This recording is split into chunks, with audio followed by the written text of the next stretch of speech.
Ahmedabad sewage સફાઈ કર્મીઓના મૃત્યુ મામલે જાહેર હિતની અરજી પર હાઈકોર્ટમાં સુનાવણી। અરજદારે અરજીમાં 16 મૃતક સફાઈ કર્મીઓના પરિવારને નિયમ મુજબ વળતર ન ચૂકવાયું હોવાની રજૂઆત કરી છે।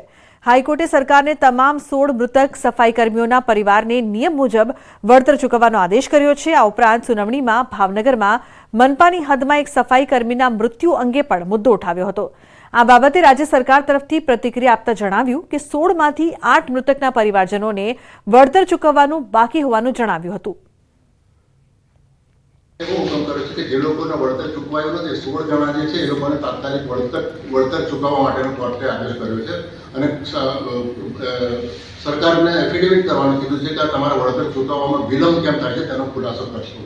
અને નામદાર સુપ્રીમ કોર્ટે જે હવે 10 લાખથી વળતરની રકમ 30 લાખ કરી છે તો એ બાબતમાં પણ ખુલાસો કરવાનું કીધું। આવનારા થોડાક મહિના બાદ લોકસભાની ચૂંટણી યોજાશે ત્યારે તે પહેલાની જે જરૂરી તૈયારીઓ છે તેની શરૂઆત કરી દેવામાં આવી છે, જેના ભાગરૂપે ચૂંટણી વિભાગે દરેક બૂથ સુધી વ્યવસ્થિત માહિતી પહોંચે તે માટે ઈવીએમ નિદર્શન કાર્યક્રમ શરૂ કરી દીધો છે। જેના ભાગરૂપે એક વાહનમાં ઈવીએમ વીવીપેટ સાથે ઝોનલ અધિકારી, માસ્ટર ટ્રેનર અને પોલીસ સ્ટાફ દરેક ગામે જઈને મતદાર યાદી સાથે ત્યાંના લોકોને વિસ્તૃત માહિતી આપી રહ્યું છે। આ કાર્યક્રમ આગામી 29 ફેબ્રુઆરી સુધી આખા દાંતા તાલુકામાં દરેક બૂથ પર યોજાશે। દાંતા તાલુકામાં દરેક ગામોના તમામ બૂથ સુધી પહોંચવા માટે કુલ 44 ઝોનલ અધિકારીની નિમણૂક કરવામાં આવી છે। ચેખલા ગામે લોકસભા 2024ની ચૂંટણી અંતર્ગત ઈવીએમ મશીનનો નિદર્શન કાર્યક્રમ રાખેલ છે, જેમાં આદિવાસી વિસ્તારના પટ્ટાઓમાંથી આવતા વિવિધ વિભાગમાંથી વિવિધ મતદારોને ચૂંટણીનું મતદાન કેવી રીતે કરવું તેની જનજાગૃતિ માટેનું ઈવીએમ દ્વારા પ્રેક્ટિકલ કરીને બતાવવામાં આવેલ છે। તો આગામી લોકસભાની ચૂંટણી પૂર્વે જ્યાં એક તરફ રાજકીય પક્ષ આગોતરી તૈયારીઓમાં વ્યસ્ત છે તો બીજી તરફ તંત્ર પણ એ વાતનું ખાસ ધ્યાન રાખી રહ્યું છે કે તમામ મતદાર મતાધિકારનો ઉપયોગ કરી શકે અને કોઈ પણ વ્યક્તિ મતદાનથી વંચિત ન રહી જાય। જેના ભાગરૂપે પંચમહાલ જિલ્લા કલેક્ટર અને મુખ્ય જિલ્લા ચૂંટણી અધિકારીના માર્ગદર્શન હેઠળ મતદારોમાં જાગૃતિ લાવવાનો પ્રયાસ કરાઈ રહ્યો છે। ખાસ કરીને જે નવા યુવા મતદારો છે તેઓએ ઈવીએમનો ઉપયોગ કઈ રીતે કરવો તેનાથી તેમને વાકેફ કરાવવામાં આવી રહ્યા છે। ખાસ વાત એ પણ છે કે આ અભિયાન લોકસભાની ચૂંટણી જાહેર થાય ત્યાં સુધી કાર્યરત રહેશે। ખાસ કરીને યુવા મતદારો અને ગામડાના જે મતદારો છે એ ઇલેક્ટ્રોનિક વોટિંગ મશીન એટલે ઈવીએમ મશીનને યુઝ કરવામાં એને શિક્ષિત કરીએ, એને સજગ કરીએ અને મતદાનના દિવસે કઈ રીતે આ મશીનોનો ઉપયોગ કરવાનો છે એ વસ્તુમાં ધ્યાનમાં રાખીને આપણે ત્યાં નિદર્શન ટીમોની રચના કરી છે, જે અલગ અલગ વિસ્તારોમાં જઈને અને અલગ અલગ કચેરીઓમાં બેસીને નાગરિકોને ઈવીએમની બાબતમાં માહિતગાર કરશે અને શિક્ષિત કરશે। એ જિલ્લામાં 1લી તારીખથી આ કાર્યક્રમ ચાલુ થયું છે અને જ્યાં સુધી લોકસભાની ચૂંટણીની જાહેરાત થાય ત્યાં સુધી ઈવીએમ નિદર્શનનો આ કાર્યક્રમ ચાલુ રહેશે। તો બનાસકાંઠાના પાલનપુરમાં રામજી મંદિરના મહંતે અન્નનો ત્યાગ કર્યો। અયોધ્યાની પ્રતિકૃતિ સમાન રામજી મંદિર પાલનપુરમાં ન બને ત્યાં સુધી મહંત અન્ન નહીં આરોગે। 11 કરોડના ખર્ચે પાલનપુરના રામજી મંદિરનો જીર્ણોદ્ધાર થવાનો છે, ત્યારે રામજી મંદિરના જીર્ણોદ્ધાર હેતુ પાલનપુરમાં રામકથા પણ ચાલી રહી છે। રામકથાના પ્રથમ દિવસે જ મહંત રાઘવદાસજી મહારાજે અન્ન ત્યાગનો સંકલ્પ કર્યો છે।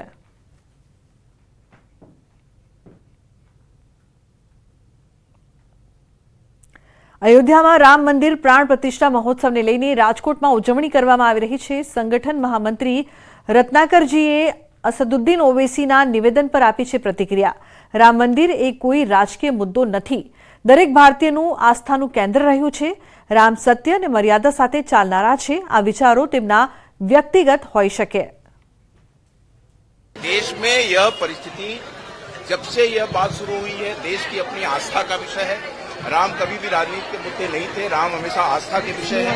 अब आस्था जिनकी जहाँ है और जहाँ जो काम कर रहा है उसकी अपनी सोच हो सकती है, इसलिए राम कभी भी संघर्ष की कहानी, राम हमेशा सत्य और मर्यादा के साथ जीने वाले हैं और उसको मानने वाला भारत का हर नागरिक मर्यादा के साथ जीता है, इसलिए अपनी सोच का विषय हो सकता है, उनकी अपनी समझ की बातें हो सकती है।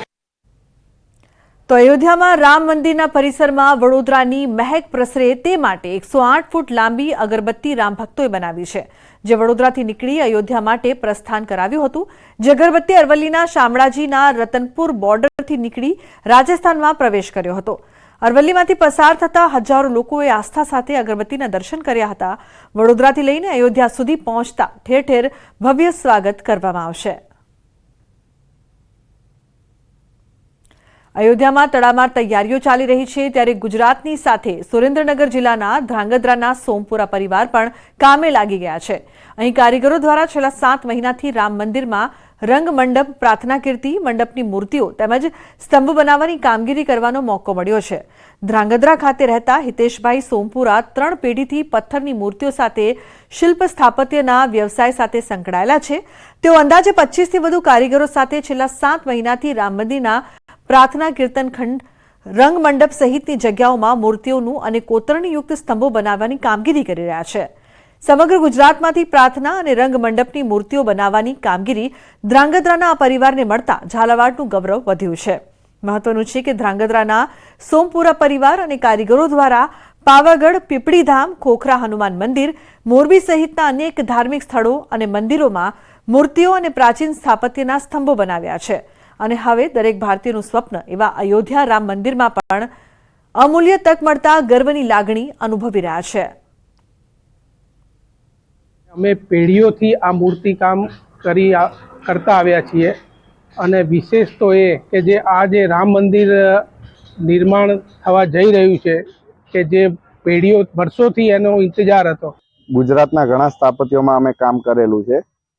અત્યારે અમને અયોધ્યાના આ મોટા રામ મંદિરમાં મોકો મળેલો છે કામ કરવાનો, એના માટે અમને ખૂબ આનંદ છે.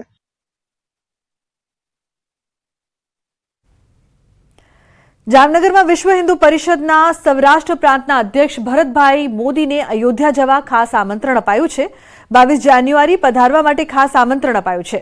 શ્રીરામ જન્મભૂમિ તીર્થ ક્ષેત્રની ટીમે આ ખાસ કંકોત્રી આપી છે. વડાપ્રધાન અને ખાસ મહેમાનોની ઉપસ્થિતિમાં જામનગરના ભરતભાઈ મોદીને આ આમંત્રણ આપવામાં આવ્યું છે.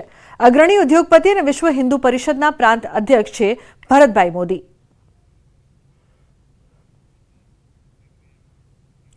મધ્યપ્રદેશના ઓમકારેશ્વરથી નીકળેલી નર્મદાની સેવા પરિક્રમા કરતા પદયાત્રીઓ વડોદરાના માલાસર મુકામે આવી પહોંચ્યા છે. 27 નવેમ્બર 2023થી મધ્યપ્રદેશના ઓમકારેશ્વરથી સંત દાદાગુરુએ મા રેવાની અનોખી પરિક્રમાની શરૂઆત કરી હતી. સંત દાદાગુરુ 3 વર્ષ અને 2 મહિનાથી અન્નનો ત્યાગ કરી સેવા પરિક્રમા શરૂ કરી હતી. આ પરિક્રમાનો ઉદ્દેશ નર્મદા નદીનું સંરક્ષણ, પ્રકૃતિ, વૃક્ષો અને પ્રદૂષણના સંકલ્પ સાથે શરૂ કરાઈ રહ્યો છે. હાલમાં સંત દાદાગુરુ નર્મદા નદીના નીર પીને જ જીવન ગુજારી રહ્યા છે. આ પરિક્રમા યાત્રામાં 600થી વધારે પદયાત્રીઓ જોડાયા છે.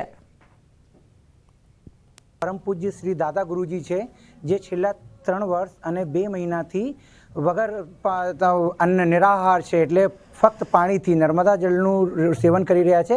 એનાથી એ જીવિત છે અને એમનું મેઇન ઉદ્દેશ જે છે એ આપણા દેશની નદીઓનું સંવર્ધન ન થાય, એનું સંરક્ષણ થાય અને આ પર્વત અને પહાડો અને વૃક્ષો છે એનું બચાવ માટે નકળ્યા છે.